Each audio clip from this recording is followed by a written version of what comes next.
Hello, Doc. Hello, Doc.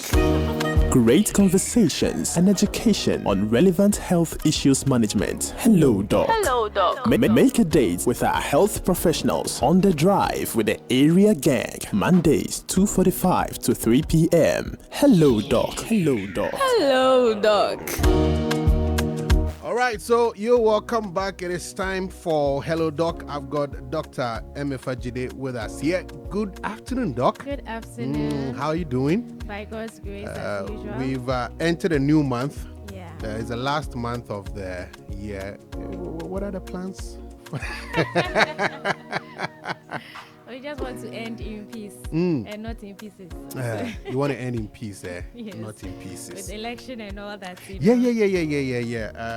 I hope you'll be voting. Oh, yes. Yeah, Definitely. you're a good citizen, not like some people that I know. So we'll be doing that on Saturday 7th, Yes, right? yes. Yeah, Saturday 7th. But this afternoon, we're taking a look at HIV/AIDS. Of course, yesterday was World AIDS Day, right?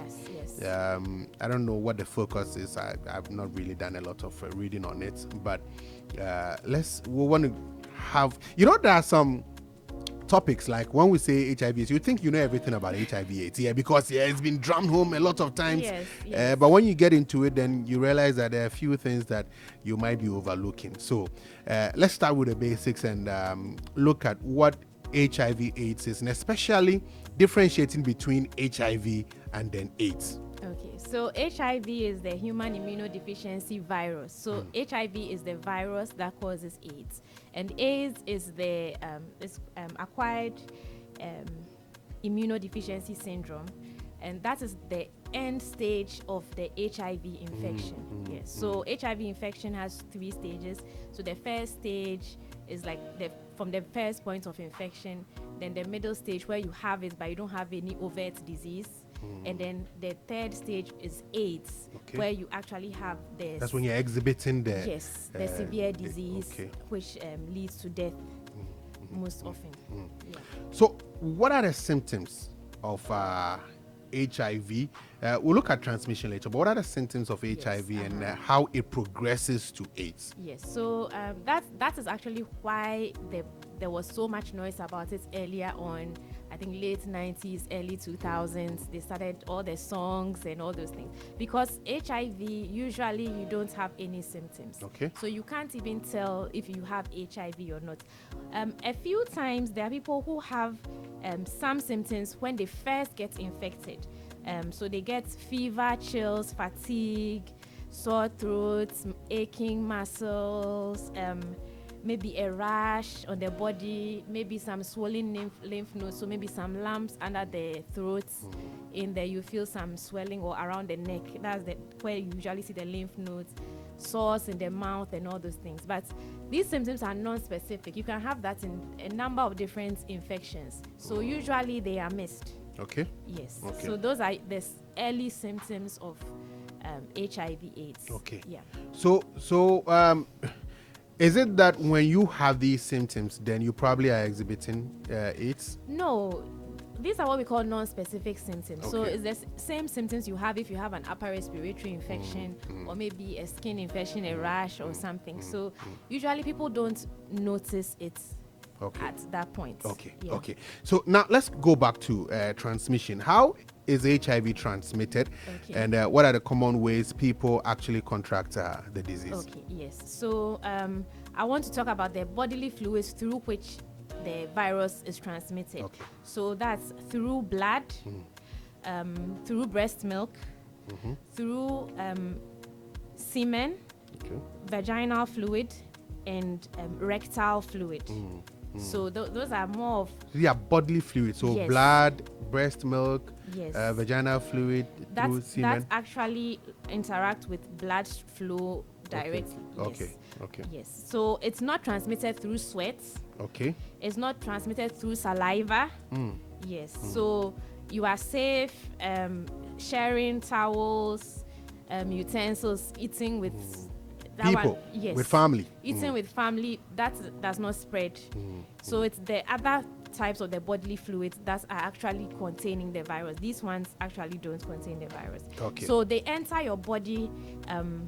Also, they can enter through your mouth, through the sexual organs, and if there's a break in the skin, they can enter. So maybe if the affected fluid, and you have like a sore on your hand or something, and it touches that, yes, then it can enter. But if your skin is intact and healthy, you shouldn't, even if they pour HIV blood on you. You shouldn't have HIV. Yes, unless you have a cut on your body, you can just wash it off and sometimes the cuts are microscopic, so you want to be on the safe side. Yes, you would always want to be on the safe side. Yeah. So you just need to know the bodily fluids through which those things are transmitted, and then avoid getting into contact with those things. So the most common ones are maybe through unprotected sex, and then sharing of needles, especially by drug users, illegal drug users. Yes, so those are the most common ways that people get HIV, but that's not the only way people also contract the disease. Okay. And once you mention the sharing of needles, I know people sometimes will share razor blades and stuff like that. Does that contribute to it? Because I know there was a time, for instance, if you went to the barber shop and you were using the clippers or whatever, people would tell you to go with your own clipper because you could get HIV/AIDS from that. Is that true? It really depends, because it's not like a shaving stick razor blade that they are using to shave.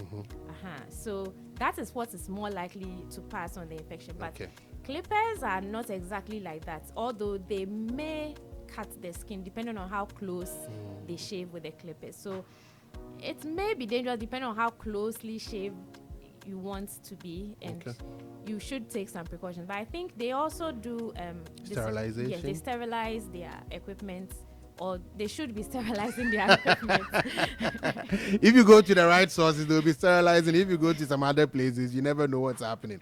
But I mean, we should all be cautious, because HIV, and we'll come to the stigma, is said to be transmitted through unprotected sex. Sometimes it's like that's the only way you can get HIV. But let's now look at the various tests, various HIV tests, and how accurate actually, or which ones of them is accurate. What we usually use are the rapid antigen antibody tests. So there are different, should I say, brands and different type, like, I don't know how to put it that's simple, but let's say different companies make different different brands. That's fine. Yes. So the mechanisms of detecting differ from one to another, but basically it's either through pricking your finger for blood, or they have what we call the oral quick, where they rub against your gum to scrape off a bit of the tissue to test and see. So depending on which one, I can't really say, but most often they are reliable. Yes, but once you have a negative test, that does not mean you are out of the water, because it depends on if you have been exposed. We have what we call the window period, where the time where you were exposed to the infection, the virus has not had a chance to spread so much within your body fluids yet. So maybe the sample they will take might not pick the infection until the virus has had enough time to multiply and spread. So usually that may take about 2 weeks to 3 months even before it might be detectable in your blood. Yes. So if you suspect exposure, do you immediately go for a test, or you would want to wait for a period before, or you go for a test and after a period you go back? Yes, we do both. We do the first test to actually convince us that you already didn't have the infection, and then after 90 days, usually we do what we call PEP, post-exposure prophylaxis. So we give you some medications, and then after that, so after 90 days after the medications, we test again. So once we test after that and it's negative, then we can be assured that you are not infected. Okay. Now, Doc, please tell us, how does HIV affect the body? Okay, so the virus enters into the cells of the body, and then it attacks specific kinds of cells which are supposed to protect the body. So the CD4 T cells, they are supposed to be the backbone of your immune system. So they attack and destroy all these cells. So now your body has no defense. So that's what we call the opportunistic infections. So infections that a normal person who has a good immune system, they shouldn't get infected. You realize that people with AIDS or HIV infection tend to get these infections very easily, and it affects them more severely. Yeah. Okay. All right.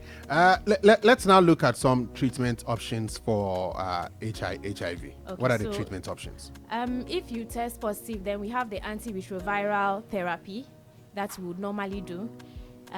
You start as soon as possible. Nowadays, we start as soon as possible, unless maybe you are very severely ill that your body can't withstand the medications. Okay. Yeah. So usually, once we find the combination that works well for you, that you can tolerate without side effects, you just stay on that for life. Usually you take it once a day. In every evening you take the tablets, and then that's it. If you are positive, the initial thing they would want to do is screen you for maybe any other infections or any other things you might have. They screen for hepatitis, chest x-ray, check for your pap smear for the cervical cancer, check for tuberculosis, and then we do what we call the CD4 count and then the viral load. So we see how your immunity level is and how much of the virus is in the blood. So the ART drugs is supposed to reduce the viral load, so reduce the number of the virus within the blood, and that will then increase your CD4 count and your immunity will be back to normal. Okay. We're talking about HIV AIDS, and we'll look at stigma. But quickly, before we go to the stigma, we've talked about treatment, so let's look at prevention. Yes. How can HIV be prevented? Yes, that's very important. So the thing is, you know how it is transmitted. So don't put yourself in a risky situation where you can get the transmission. So just avoid unprotected sex, avoid sharing needles, things that have blood associated with them. Just avoid them. Be safe if you are working in a hospital setting, exposed to body fluids. Always wear your gloves and all that, and avoid getting drunk or high. That's because it impairs your ability this one, what has it got to do with alcohol? Because a lot of people make very reckless decisions when they are drunk or high. Okay. So once you avoid those situations, you avoid ending up putting yourself in risky situations where you'll be exposed to getting the virus. Okay, all right. Anyways, they say if you're drunk, it's like a temporary insanity that you find yourself in. Anyways. Yeah. And one more thing, there is what we call pre-exposure prophylaxis. Okay. Yes. So but this is limited, or we restrict it only to probably people who want a discordant couple. Maybe one of the members of the couple does not have HIV and the other member has HIV, and maybe they want to have a baby. Okay. Yes. So then they do, or they want to engage in sex, yes, unprotected. So then they have to be on the medication. Then they can reduce the risk of gaining the transmission of the HIV from their partner. Usually it's reserved if people want to have children. Wow. Yeah, we have a lot of couples, married couples, who actually one person is HIV positive, one person isn't. So they usually use this, and they have their baby. The baby is born, no HIV. Everything is fine. Okay. Now let's come to stigma, because I know there's a lot of stigma associated with HIV/AIDS. What are the most common misconceptions about HIV/AIDS that contribute to stigma? Okay, yes. So first, I want to just allay some fears. Okay. You don't get HIV if you share public bathrooms, share swimming pools, touching or hugging people with HIV. You don't get HIV from there. So don't be so scared and all that you like don't want somebody has HIV, you don't want to get close to the person. Yes, you don't get it from insect bites. Okay. No, mosquitoes no. would not bite HIV and bring it to if you. mosquitoes were transmitting HIV, yeah. So just remove that from your mind. Okay. All right. So HIV is not a death sentence. Okay. So once you are able to be on the ART drugs, that can bring your immunity back to the normal level. You should be able to live a normal life the same as anybody else. You might even live longer than other people who don't have HIV. Okay, so once your immunity is at the normal level, you should be fine. It's not a death sentence. At first, we didn't have a lot of the drugs. Yeah, I mean, now. previously, if you Yes. get HIV/AIDS, it's like, that's it. There's nothing that you can do. Yeah. And people actually died because of that thought, like Yes. that is a life sentence, you know? Yes. So, or but a death sentence. now you don't have to be afraid of it so much as it was at first that you die very soon. No, once you get on the treatment and it brings your CD4 count back to the normal level, you should be fine. Okay. Yeah, so that's the one of the myths. Another one is the ART drugs, the antiretroviral drugs, are a cure to HIV infection. No, they are not a cure. They bring the levels back. They can bring the viral loads close to even undetectable. So some people, they would even test for HIV and it's negative because of being on the antiretroviral drug. That does not mean they have been cured. Usually, the virus can be in the blood, in the body cells, in a dormant state. Okay. So once you stop taking the ART medications, they can reorganize themselves and then start multiplying again. So once you get on this therapy, then you're going to be on it for life. Okay. Yes. The same way hypertensives are on the antihypertensive for life, diabetic people are on their diabetes for life. Yes. So you can just think of it that way. It's not anything so strange. Okay. Yeah. Okay. Any other misconceptions? Yes. And if both partners are HIV positive, that means they can have unprotected sex with each other. No, it's not so. So you go and meet someone in the club, you are both HIV. Any FM boom. No, it doesn't work like that. Or even a married couple, both HIV. No. Because the HIV virus has some different strains. So you could be reinfecting each other. And also you could be spreading other sexually transmitted infections as well. So don't use that as an excuse. Okay. Yeah, and you can also have, I mentioned about having children. You can have children if you have HIV. It doesn't mean you can't have. You just have to be on the medications to the extent that the viral load comes very low. You should be able to have children. You should be able to do everything that other people can do. Okay. Now, tell me, how does stigma affect people's willingness to seek testing, treatment, and care? Okay. This thing, I was thinking about it. I was actually discussing with one of my nurses. Shout out to Sister, what's her name? Hey, Sister Mary, yes. They're actually running a stigma workshop on HIV/AIDS at the hospital. Okay. Yes, last week, this week. It's all busy teaching people about stigma and all that. So it's about a mindset. And usually the mindset is born out of ignorance. So if you don't know, then you will begin to take certain actions or treat people in certain ways that are not necessary. So you say, I won't hug this person because the person has HIV/AIDS. But a lot of times, you can't even know if a person has HIV/AIDS or not. The statistics show that out of 7 people who have HIV infection, only 1 person actually knows his status. Okay. So there could be so many people in town who are HIV positive that don't even know their status, and they are walking around looking very healthy, going about their normal lives. So if you are trying to decide to stigmatize against HIV, how do you know who has and who doesn't have? But you are just discriminating against someone who is actually in a very sick state. And I think that's why are you stigmatizing someone who is already sick and in a vulnerable position? You just need to be able to protect yourself. You know that, okay, I will not share needles or anything with this person. Maybe if the person vomits or something, I'll just wear gloves and then clean the air. It's not that you should be scared of people.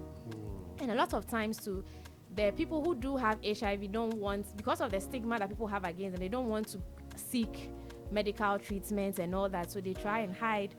And some people, maybe you can just go to a place where you are not known, because sometimes someone who lives around Adenta would come to our hospital in Weja for the care for their HIV, their medications and all those things. And it's fine to do that.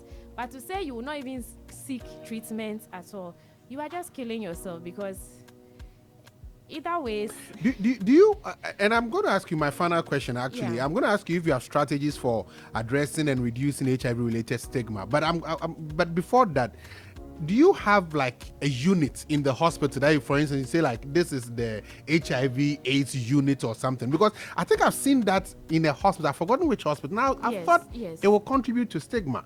If like everybody go in here, everybody look at you like, hey, this person, does he have AIDS? Not necessarily. Not necessarily.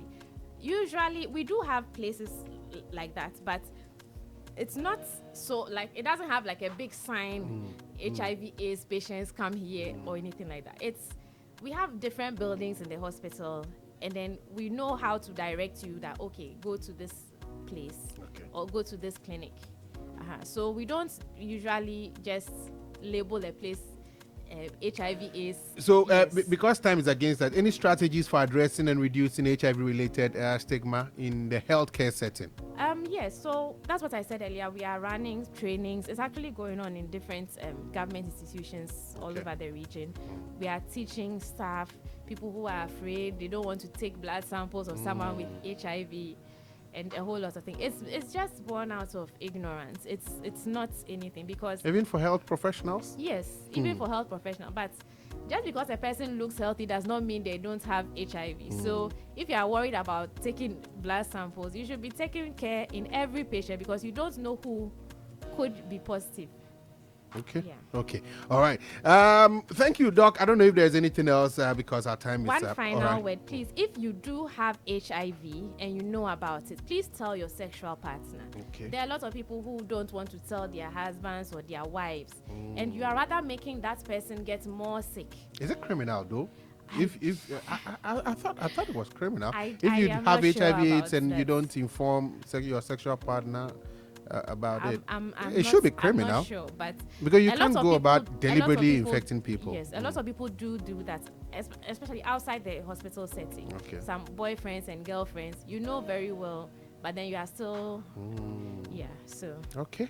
All right. Doc, thanks very much for coming on this afternoon and for the education this afternoon Thank you, on HIV/AIDS and stigma. That was Dr. Emefa Dzide, Senior Medical Officer, Wejagbawe Municipal Hospital. On Hello Doc, today we took a look at HIV/AIDS and stigma. We're back next week for another edition of Hello Doc. Keep it right here.